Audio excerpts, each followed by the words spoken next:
Essentially, if you don't know where you came from, you don't have a guide to where you're going to go. No truer words have been spoken. You've got to know where you came from to know where you're going.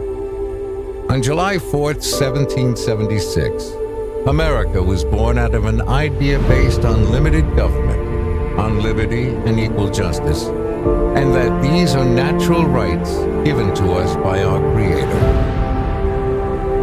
In pioneer homes and rural schoolhouses, and more recently in public and private schools, for generations, children have been taught the true history of America's founding.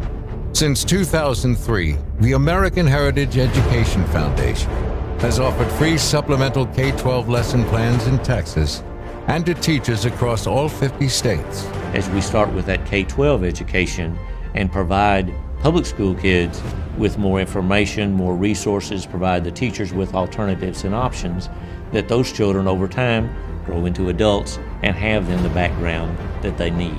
AHEF's materials teach the peer-reviewed, objective, factual, and fair history of America's past, warts and all. How else will the next generation preserve the American ideals and pass them on to their own children? Like the COVID-19 vaccine, we're ready to roll. And like that young man asked, how can you know where you're going if you don't know where you came from? Order your free AHEF supplemental lesson plans now. AHEF is a nonprofit 501c3 educational foundation